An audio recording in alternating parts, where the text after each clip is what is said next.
नमस्कार, आदाब, सत श्री अकाल, जय हिंद दोस्तों। स्वागत है आप सबका आपके अपने चैनल कॉन्सेप्चुअल क्लासेस में।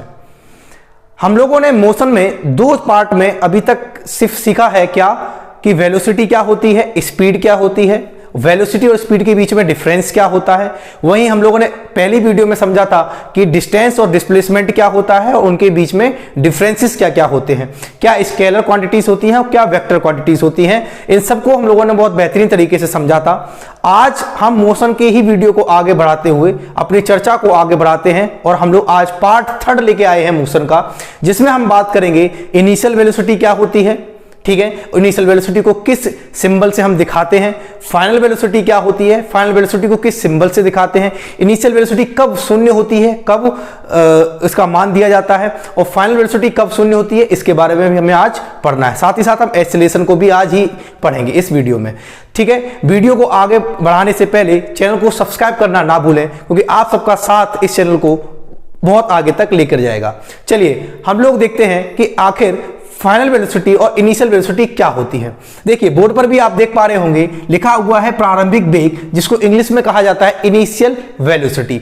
देखिए नाम से ही पता चल रहा है कि एक ऐसा वेग जो प्रारंभ हो, मतलब ऐसा वेग जो प्रारंभ हो का मतलब क्या हुआ। तो आप इसकी डेफिनेशन को देखिए कि जिस वेग से वस्तु चलना प्रारंभ करती है, जिस वेग से वस्तु चलना प्रारंभ करती है उसे हम क्या कहते हैं, उसे हम प्रारंभिक वेग कहते हैं। मतलब एक वस्तु जिस वेग से चलेगी, जिस वेलोसिटी से चलेगी, उस वेलोसिटी को ही हम क्या कहते हैं, इनिशियल वेलोसिटी कहते हैं, प्रारंभिक वेग कहते हैं। नाम से ही पता है, क्लियर हो रहा है। ठीक है, अगर बात कही जाए कि इसको दिखाते किससे हैं, तो इसे स्मॉल यू से दिखाते हैं। इसे किससे दिखाते हैं, स्मॉल यू से दिखाते हैं। तो स्मॉल यू कहीं पर भी लिखा हुआ है तो फिजिक्स में स्मॉल यू का मतलब क्या होता है कि वह इनिशियल वेलोसिटी को रिप्रेजेंट कर रहा है, वह प्रारंभिक वेग को दिखा रहा है। ठीक है, अब बात ये उठती है कि प्रारंभिक वेग शून्य कब होता है, u का मान 0 कब होगा, ये हम कैसे पहचाने कि यहां पे u 0 होगा। तो जब आप न्यूमेरिकल्स सॉल्व करते हो, जब आप न्यूमेरिकल्स सॉल्व करते हो तो आपने देखा होगा न्यूमेरिकल्स की किसी ना किसी एक लाइन में ये लिखा हुआ होता है कि यदि कोई वस्तु विरामावस्था से चलना प्रारंभ करती है। जैसे ही आपने ये पढ़ा कि यदि कोई वस्तु विरामावस्था से चलना प्रारंभ करती है तो आपके माइंड में पहले से ही ये स्टिक करता है क्या कि वहां पे स्मॉल u क्या होगा, 0 होगा। आप खुद समझिए, आप रुके हुए हैं, आपके सामने, आपकी आंखों के सामने कोई वस्तु रुकी हुई है। जब रुकी हुई है तो आप कहोगे कि इसका इनिशियल वेलोसिटी क्या है, शून्य है, क्योंकि अभी ये रुकी हुई है, इसकी कोई भी वेलोसिटी नहीं है। लेकिन जब वो आपकी आंखों के सामने, जब आपने वस्तु को देखा और वो वस्तु चल रही थी, इसका मतलब क्या है कि वहां पे इनिशियल वेलोसिटी 0 नहीं है। बात समझ पा रहे हो। आपने जब आपकी आंखों के सामने कोई वस्तु रुकी हुई है तो आप कहोगे कि इसका प्रारंभिक वेग शून्य है, क्योंकि ये अभी रुकी हुई है, अभी ये चल ही नहीं रही है। जब वो आपकी आंखों के सामने चलना प्रारंभ करती है तब आप ये कहते हैं कि भाई ये वस्तु अभी रुकी हुई थी, इसलिए इसका इनिशियल वेलोसिटी क्या था, 0 था। ठीक है, लेकिन अगर आपने किसी वस्तु को देखा और वह वस्तु जब आपने देखा, उस पर नजर पड़ी, वह वस्तु रुकी हुई नहीं थी, वह चल रही थी, इसका मतलब क्या था कि वह वस्तु कहीं दूर रुकी हुई होगी, वहां से वह चलना प्रारंभ की होगी, लेकिन आपकी आंखों के सामने वह वस्तु क्या है, चल रही है, गति में है। इसका मतलब वहां पे इनिशियल वेलोसिटी 0 नहीं होगी।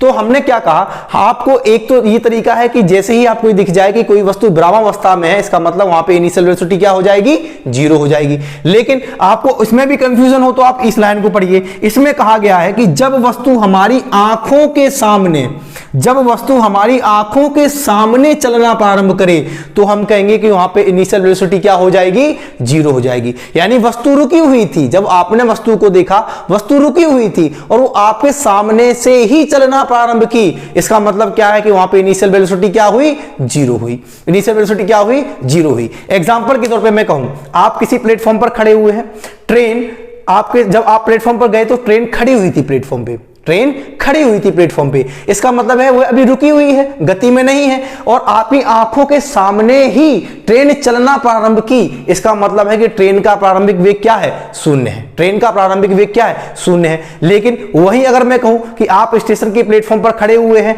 और जब आपने प्लेटफॉर्म से रेलवे ट्रैक की तरफ देखा तो कोई रेलगाड़ी चलते हुए आ रही है, यानी आपने उस रेलगाड़ी को कहीं रुके हुए नहीं देखा, आपकी नजर जब रेलगाड़ी पड़ी तब भी रेलगाड़ी चल रही थी, इसका मतलब है कि उसका इनिशियल वेलोसिटी 0 नहीं होगा, क्योंकि वह लगातार गति में थी, वेलोसिटी में थी, स्पीड में थी। ठीक है। तो अब आपने यहां पे देखा कि प्रारंभिक वेग शून्य कब होता है, यानी u की वैल्यू 0 कब ली जाती है, कि जब वस्तु रुकी हुई थी और आपकी आंखों के सामने से ही चलना प्रारंभ की, तो हम कहते हैं कि वह वस्तु का प्रारंभिक वेग शून्य है। या आपसे क्वेश्चन में ही कहा जाएगा कि जब वस्तु विरामावस्था से चलना प्रारंभ करे, इसका मतलब है कि उसका वेलोसिटी क्या होगा, इनिशियल वेलोसिटी उसका शून्य होगा। क्लियर है दोस्तों? आई होप आपको प्रारंभिक वेग समझने में कोई समस्या नहीं रही होगी। आइए अब हम लोग डिस्कस करते हैं अंतिम वेग यानी कि फाइनल वेलोसिटी को। जैसा कि आप सब देख पा रहे होंगे बोर्ड पर इसकी डेफिनेशन को लिखा गया है। डेफिनेशन हमसे क्या कहती है, इसको जरा देख लेते हैं। कह रहा यह है किसी वस्तु के गति प्रारंभ होने के बाद की स्थिति होती है। गति प्रारंभ होने के बाद की स्थिति, नाम से पता चल रहा है अंतिम वेग। अंतिम का मतलब क्या है, देखिए कोई वस्तु चलती हुई आ रही है, जब कोई वस्तु चलते हुई आ रही है और उसकी गति करने के बाद की स्थिति को हम क्या कहते हैं, अंतिम वेग कहते हैं। जैसे अगर कोई वस्तु आपकी आंखों के सामने से चलना प्रारंभ करती है, इसका मतलब क्या है कि वह वस्तु प्रारंभिक वेग से चलना प्रारंभ कर रही है। लेकिन जब कोई वस्तु चलते हुई आ रही है और आपकी आंखों के सामने वह वस्तु रुक जाए, चलती हुई आ रही है, अब वो कहां से चली है आपको नहीं पता है, वह कहां से चलना प्रारंभ की है आपको नहीं पता है। इसका मतलब जहां से वह चलना प्रारंभ की होगी वहां पे उसका प्रारंभिक वेग रहा होगा। लेकिन जब वह आपकी आंखों के सामने आके रुक गई, इसका मतलब क्या है कि अब उसका अंतिम वेग क्या हो गया है, शून्य हो गया है। जब वह आपकी आंखों के सामने आकर रुक गई, वस्तु पहले से गतिमान थी, लेकिन जब आपकी आंखों के सामने आकर रुक गई, इसका मतलब उसका अंतिम वेग क्या हो गया, शून्य हो गया। जैसे वही सेम एग्जांपल हम लोग लेते हैं कि आप स्टेशन के प्लेटफॉर्म पर खड़े हुए हैं, रेलवे ट्रैक पर एक गाड़ी अगर आपकी आंखों के सामने से चलना प्रारंभ कर रही है, इसका मतलब है कि उसका प्रारंभिक वेग क्या रहा होगा, शून्य रहा होगा। क्यों? क्योंकि वह आपकी आंखों के सामने पहले रुकी हुई थी और आपकी आंखों के सामने से ही चलना प्रारंभ की है। इसका मतलब क्या है कि वह उस वस्तु का प्रारंभिक वेग शून्य था।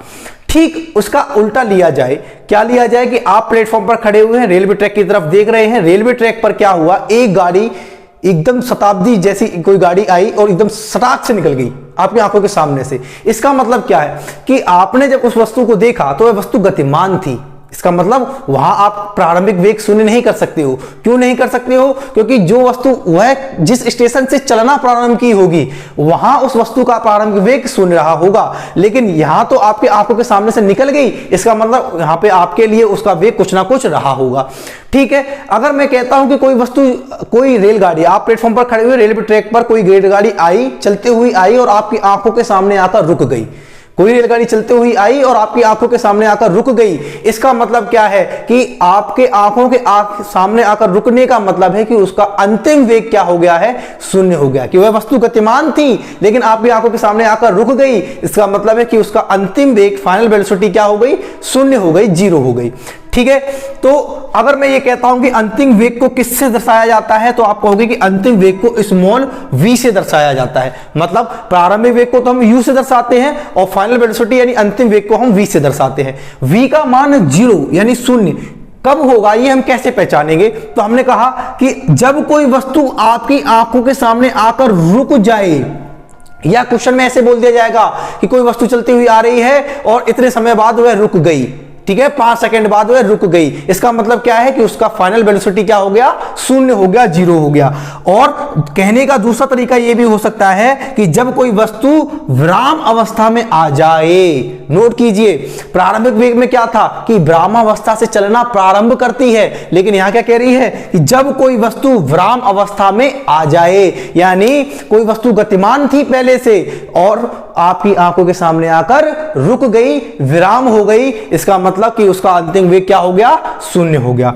आई होप आपको इनिशियल वेलोसिटी और फाइनल वेलोसिटी इन दोनों को समझने में कोई समस्या नहीं रही होगी। बिल्कुल नाम से ही आप इनको पता कर सकते हैं कि प्रारंभिक वेग का मतलब है कि आपके सामने से कोई वस्तु चलना प्रारंभ करती है और अंतिम वेग का मतलब है कि गति करती हुई वस्तु के बाद की स्थिति, यानी जब कोई वस्तु चल रही है उसके बाद की स्थिति को हम किससे दर्शाते हैं, अंतिम वेग से दर्शाते हैं। फिर मैंने कहा कि प्रारंभिक वेग को स्मॉल u से दिखाया जाता है और अंतिम वेग को v से दिखाया जाता है। स्मॉल u 0 कब होगा, जब वस्तु आपकी आंखों के सामने रुकी हुई थी और आपकी आंखों के सामने से ही चलना प्रारंभ की है, इसका मतलब क्या है कि उसका प्रारंभिक वेग शून्य है। अंतिम वेग शून्य कब होगा कि जब वस्तु गतिमान थी लेकिन आपकी आंखों के सामने आकर रुक गई, गतिमान थी आपकी आंखों के सामने आकर रुक गई, तो उसका अंतिम वेग क्या हो जाएगा, शून्य हो जाएगा। आई होप आपको इन दोनों डेफिनेशंस में कोई समस्या नहीं रही होगी। अब हम आगे बढ़ते हैं और देखते हैं कि एक्सीलरेशन यानी कि त्वरण क्या होता है। आइए दोस्तों देखते हैं कि त्वरण क्या है।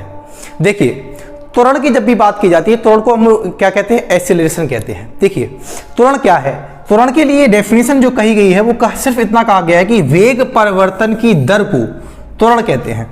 अब आप लोगों को, कुछ लोगों को यह समस्या होगी कि वेग क्या है, फिर वेग परिवर्तन की दर क्या है।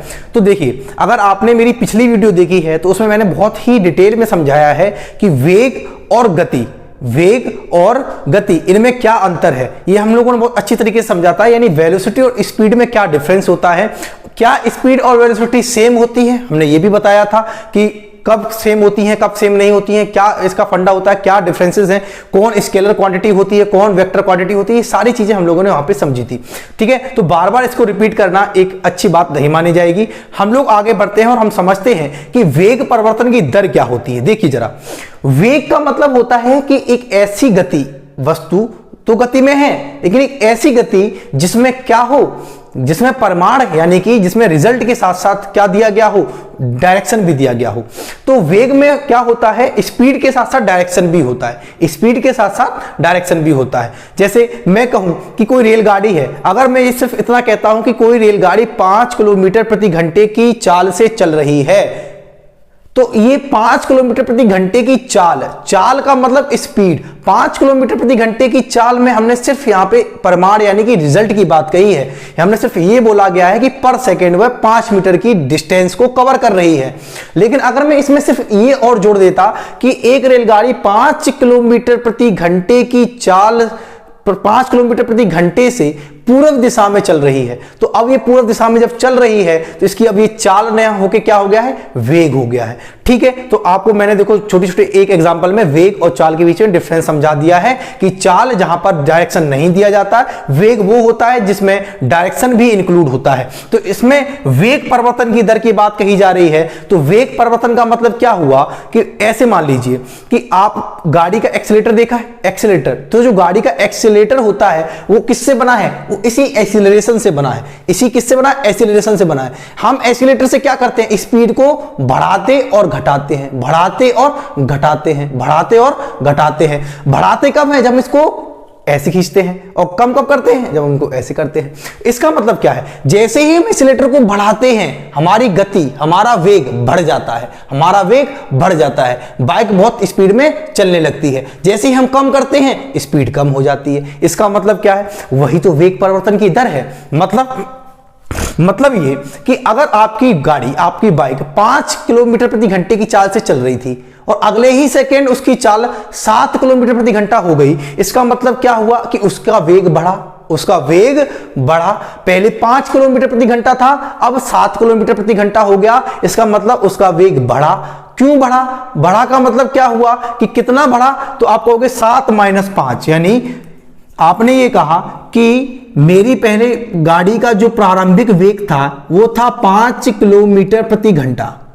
ठीक है, यानी कि प्रारंभिक वेग का मतलब इनिशियल वेलोसिटी किससे रिप्रेजेंट करती है, यू से, अभी पढ़ा था। और आपने देखा कि अगले एक सेकेंड बाद उसका जो अंतिम वेग हो गया, जो उसका वेग हो गया अंतिम, वो कितना हो गया, 7 किलोमीटर प्रति घंटा। कितना हो गया, 7 किलोमीटर प्रति घंटा। तो हमने ये कहा कि पहले हमारा वेग था 5 किलोमीटर प्रति घंटा, अब हो गया है 7 किलोमीटर प्रति घंटा। तो बताइए ये वेग बढ़ा या घटा, आप कहोगे सर वेग बढ़ा। वेग बढ़ा यानी वेग में परिवर्तन हुआ, वेग बढ़ा यानी वेग में परिवर्तन हुआ। तो परिवर्तन हुआ कितने का, 2 किलोमीटर प्रति घंटे का परिवर्तन हुआ। कितने का परिवर्तन हुआ, 2 किलोमीटर प्रति घंटे का परिवर्तन हुआ। और ये परिवर्तन कितने समय में हुआ, तो आप कहोगे सिर्फ 1 सेकेंड में हुआ।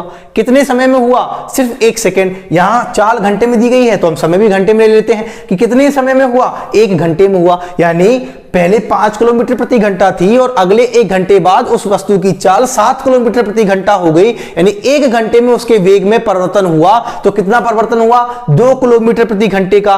तो यही होता है क्या, त्वरण। त्वरण हमसे क्या कहता है कि अंतिम वेग माइनस प्रारंभिक वेग डिवाइड बाई टी, यानी डिवाइड बाई समय।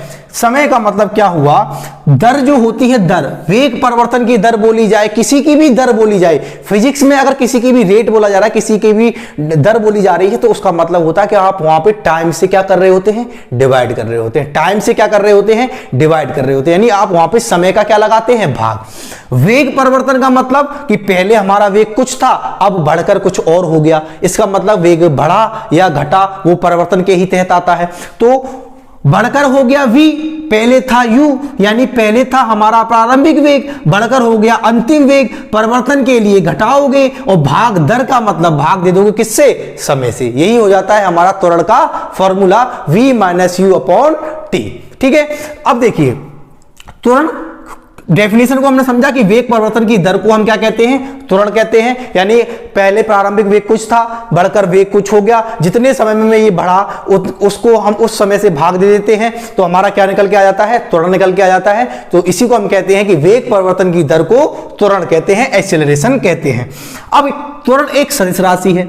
सदिश राशि तो हमने बताया था सदिश, दिश मतलब दिशा और सा मतलब सहित, यानी दिशा के सहित, यानी एक ऐसी क्वांटिटी है जिसमें क्या है, डायरेक्शन भी इंक्लूड है। तो क्यों इंक्लूड है, तो हमने कहा कि ये वेग के कारण, चूंकि त्वरण, चूंकि एक्सेलरेशन किसका है, वेग परिवर्तन की दर है। वेग मतलब कि वेलोसिटी की दर है, change in rate of velocity. Change in rate of velocity is called acceleration. Change in rate of velocity is called acceleration. मतलब वेलोसिटी के परिवर्तन की दर को, वेग के परिवर्तन की दर को त्वरण कहते हैं। चूंकि वेग एक सदिश राशि है, चूंकि वेग एक सदिश राशि है, इसीलिए त्वरण भी क्या होगी, एक सदिश राशि होगी। समझ में आ गया, त्वरण भी एक क्या होगी, सदिश राशि होगी। इसका मतलब ये दिशा पर, डायरेक्शन पर डिपेंड करेगा। किस पर डिपेंड करेगा, डायरेक्शन पर डिपेंड करेगा।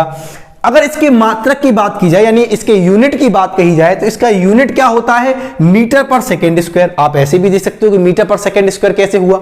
देखिए जरा, आपका वेग आपका था, वेग होता है मीटर पर सेकेंड, बोलो हाँ या ना। वेग जो होता है, वेग या चाल दोनों का यूनिट सेम ही होता है, मीटर पर सेकेंड। और दर का मतलब है कि आप सेकेंड से भाग दे रहे हो, समय से भाग दे रहे हो, यानी सेकेंड से भाग दे रहे हो। भाई इस एमकेएस पद्धति में जो समय का मात्रक होता है वो क्या होता है, सेकेंड होता है। तो मीटर पर सेकेंड में जब समय से भाग दे रहे हो, यानी सेकेंड से भाग दे रहे हो, तो आपको यहां पे मात्रक क्या मिल रहा है, मीटर पर सेकेंड स्क्वायर। क्यों, क्योंकि ये सेकेंड बटे के में था, तो ये बटे में यहां पर आ जाएगा और दोनों का गुना हो जाएगा, तो दोनों का गुना होकर क्या बन जाएगा, स्क्वायर बन जाएगा। तो आपको पता चल गया कि इसका मात्रक मीटर पर सेकेंड स्क्वायर कैसे बना। ठीक है ना, कैसे बना ये समझ में आ गया। मीटर पर सेकेंड स्क्वायर का क्या होता है, यूनिट होता है, मात्रक होता है। वहीं इसकी विमा की बात कही जाए, तो अगर आपको मात्रक पता है तो आप इसकी डायमेंशन यानी कि विमा भी बता सकते हैं। मात्रक से ही तो निकल के आती है विमा, डायरेक्शन, डायमेंशन। तो इसकी डायमेंशन कैसे पता करोगे कि मीटर के लिए डायमेंशन क्या होती है, एल, और सेकेंड के लिए डायमेंशन क्या होती है, टी। देखिए टी जो है सेकेंड स्क्वायर में है तो टी भी स्क्वायर में होगा, और मीटर एक है तो यहां पे एल हो गया एक। अब इस बटे की पावर को जब भी हम ऊपर लेके आते हैं तो पावर किस में जाती है, पॉजिटिव या नेगेटिव, नेगेटिव में। बटे में कोई भी पावर अगर आप ऊपर लेके आ रहे हो तो वो पावर कैसे हो जाती है, अपने आप में नेगेटिव हो जाती है। तो ये टी स्क्वायर था, जैसे हम इसको ऊपर लेके आए तो ये क्या हो गया, टी की पावर -2। तो इसकी डायमेंशन क्या हो गई, एल टी -2, एल टी पर पावर -2। तो ये हो गया एक्सेलरेशन की डायमेंशन। एक्सेलरेशन का मात्रक आप समझ गए थे, एक्सेलरेशन की डायमेंशन भी आप समझ गए। एक्सेलरेशन का फॉर्मूला कैसे निकला, ये आपने वेग परिवर्तन की दर यानी इसकी डेफिनेशन से ही समझा। वेग परिवर्तन मतलब क्या होगा, परिवर्तन आप कैसे निकाल सकते हो, चेंज आप किसी भी चीज का कैसे निकालोगे, जब आपको फाइनल चीज पता हो, इनिशियल चीज पता हो, दोनों को माइनस कर देंगे, डिफरेंस निकाल लेंगे दोनों को, तो दोनों का डिफरेंस ही उसका परिवर्तन होता है। ठीक है ना। आपने कल से आपका वेट आज और कल की तुलना में बढ़ा या घटा, ये परिवर्तन ही हुआ, चेंज हुआ। और ये चेंज आप कैसे निकालोगे कि आज आपका जो वेट है वो और कल जो आपका वेट होगा वो, उन दोनों में से अगर आप माइनस कर दोगे तो आपको पता चल जाएगा कि आपका वेट बढ़ा है या घटा है, यानी वेग में परिवर्तन हुआ है या नहीं हुआ है। ये आप पता करने के लिए आप क्या करोगे, दोनों ही वेग को, दोनों ही वेलोसिटी को क्या कर दोगे, आपस में माइनस कर दोगे। माइनस कर दोगे तो पता चल जाएगा कि वो वेग बढ़ा है या घटा है। ठीक है, तो त्वरण की डेफिनेशन से हमने त्वरण का फॉर्मूला निकाला है, और त्वरण का फॉर्मूला क्या होता है, final velocity minus initial velocity divide by time, मतलब v minus you upon T. ठीक है, तो आपको त्वरण भी समझ में आ गया होगा कि त्वरण यानी एक्सेलरेशन क्या होता है। वेग परिवर्तन की दर को हम त्वरण कहते हैं। दर कहीं पे भी लिखा होगा फिजिक्स की टर्मिनोलॉजी में, वहां पर हम टाइम से क्या करते हैं, डिवाइड करते हैं। टाइम से क्या कर देते हैं, डिवाइड कर देते हैं। त्वरण भी एक सदिश राशि है। इसके पीछे का कारण क्या रहा, इसके पीछे का कारण ये रहा क्योंकि ये वेग परिवर्तन की दर है। चूंकि वेग एक सदिश राशि है इसलिए त्वरण भी क्या होगी, एक सदिश राशि होगी। फिर हमने मात्रक की बात कही, तो चूंकि मात्रक हमने निकाल लिया है कि वेग का मतलब मीटर पर सेकेंड होता है और दर का मतलब हम समय से भाग दे रहे हैं, तो समय का भी मात्रक सेकंड होता है। मीटर बटे सेकंड इंटू सेकंड क्या हो जाएगा, मीटर बटे सेकंड स्क्वायर। चूंकि हमें मात्रक पता है कि त्वरण का मात्रक मीटर पर सेकंड स्क्वायर होता है, तो हम इसकी डायमेंशन भी बता सकते हैं कि इसकी डायमेंशन L इंटू टी की पावर -2 हो जाएगी। बोलो यहां तक किसी को कोई समस्या रही हो, नहीं, यहां तक किसी को कोई समस्या नहीं रही होगी, ऐसी मेरी आशा है। ठीक है, अब इसके आगे की हम लोग बात करें तो इसके आगे की हम लोग बात करेंगे कि त्वरण पॉजिटिव कब होता है, नेगेटिव कब होता है। त्वरण जब नेगेटिव होता है तो उसको हम मंदन बोलते हैं, यानी रिटार्डेशन बोलते हैं। त्वरण जब पॉजिटिव होता है तो उसको हम एक्सीलरेशन ही बोलते हैं। यानी यहां पर जो हम लोगों ने त्वरण पढ़ा है, एक्सीलरेशन पढ़ा है, वह त्वरण हमने पॉजिटिव एक्सीलरेशन पढ़ा है। मतलब जब हमारा वेग बढ़ रहा होगा, जब हमारा वेग क्या कर रहा होगा, बढ़ रहा होगा, उसको तो हम पॉजिटिव एक्सीलरेशन कहते हैं। लेकिन जब हमारा वेग, जब हमारी वेलोसिटी कम हो रही हो तो उसको हम मंदन यानी कि रिटार्डेशन बोलते हैं। दोनों ही एक्सीलरेशन है, बस क्या है, एक पॉजिटिव है और एक नेगेटिव है। तो आइए हम इनको अच्छे तरीके से समझते हैं। आइए देखते हैं कि हम लोग पॉजिटिव त्वरण और ऋणात्मक त्वरण की क्या बात कर रहे थे। देखिए, आपने समझा था कि स्केलर क्वांटिटी और वेक्टर क्वांटिटी क्या होती हैं, ये हम लोगों ने बहुत पहले ही चर्चा कर ली थी। कब, पहली वीडियो में इसके। अब जब हम लोगों ने इसकी चर्चा की थी तो हमने वहां पे बताया था कि जो सदिश राशियां होती हैं, यानी जिनमें दिशा की चर्चा कही जाती है, तो जितनी भी सदिश राशियां होती हैं जिनमें डायरेक्शन की भी बात करी जाती है, वो सभी सदिश राशियां पॉजिटिव भी हो सकती हैं, नेगेटिव भी हो सकती हैं और जीरो भी हो सकती हैं। ठीक है ना, जैसे हमने समझा था जब हम डिस्प्लेसमेंट को बारे में समझ रहे थे, तब हमने वहां पे बताया था कि डिस्प्लेसमेंट पॉजिटिव भी हो सकता है, नेगेटिव भी हो सकता है और जीरो भी हो सकता है। तो उसके पीछे का कारण यही था कि डिस्प्लेसमेंट क्या होती है, एक डिस्प्लेसमेंट एक सदिश राशि होती है, इस कारण। ठीक उसी प्रकार से चूंकि हमने समझा कि त्वरण क्या है, त्वरण वेग परिवर्तन की दर है। वेग अपने आप में एक सदिश राशि है, इसलिए त्वरण भी अपने आप में क्या हुई, एक सदिश राशि हुई।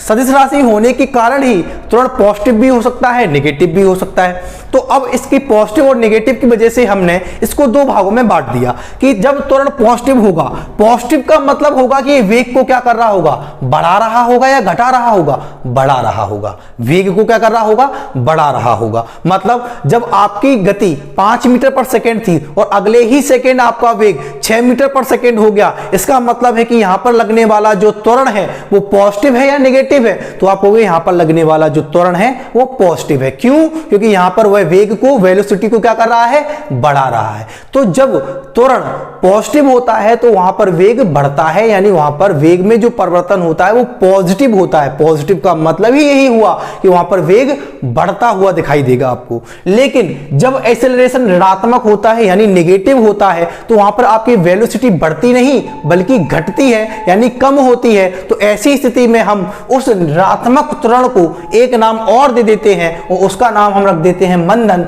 मंदन कुछ और नहीं, नेगेटिव एक्सीलरेशन ही है।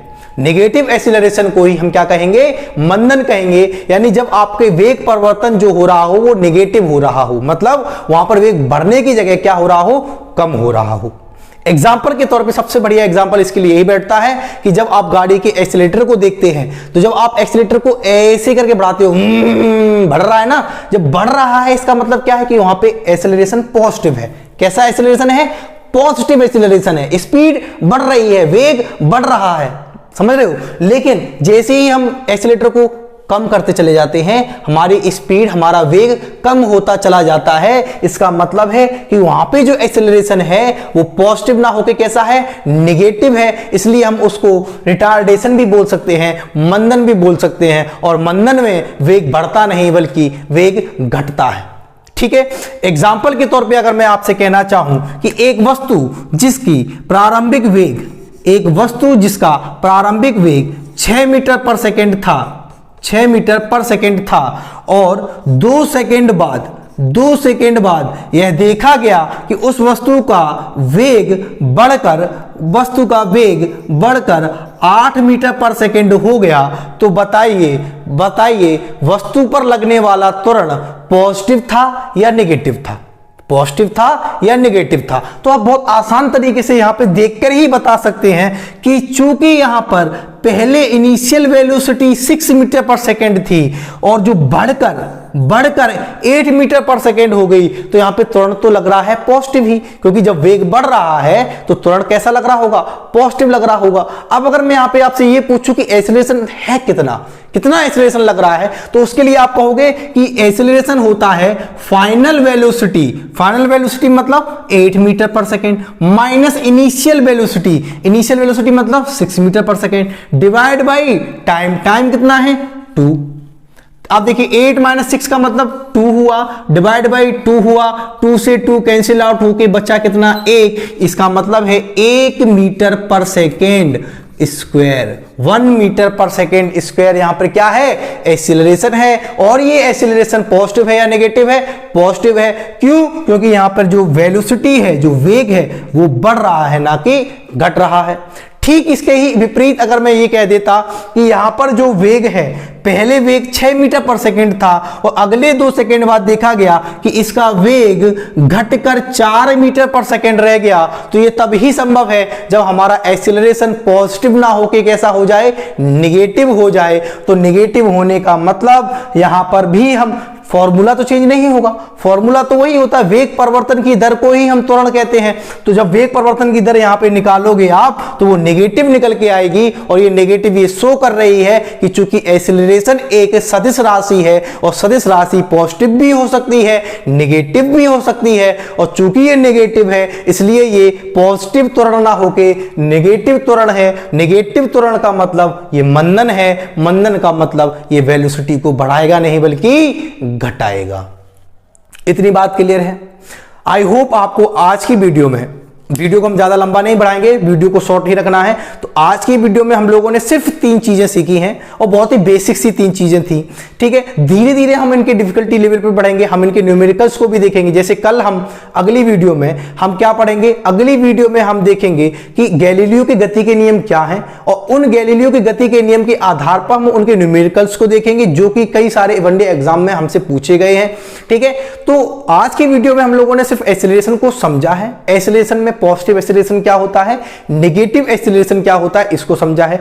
अगर एक्सीलरेशन ना हो तो क्या होगा, अगर एक्सीलरेशन ना हो मतलब अगर इस समाज में, संसार में एक्सीलरेशन ना होता तो हर एक व्यक्ति की अपनी एक स्वाभाविक चाल होती, वो उसी चाल से चलता रहता, उसी वेग से चलता रहता, ना ही उसका वेग बढ़ता और ना ही उसका वेग घटता, वो उसी वेग से चलता रहता। जैसे मैं बोलूं कि नियत चाल से कोई व्यक्ति चल रहा है, नियत वेग से कोई व्यक्ति चल रहा है, यानी कि उसकी वेलोसिटी कांस्टेंट है, ना ही वो वेलोसिटी बढ़ रही है ना ही वो वेलोसिटी घट रही है। इसका मतलब है कि उसकी जीवन में एक्सीलरेशन है ही नहीं, ना ही वो एक्सीलरेशन पॉजिटिव है ना ही वो एक्सीलरेशन नेगेटिव है। इसी कारण वह जो व्यक्ति है उसका वेग, उसकी वेलोसिटी कांस्टेंट है, वो एक नियत वेग से, एक कांस्टेंट वेग से, एक कांस्टेंट वेलोसिटी से चल रहा है।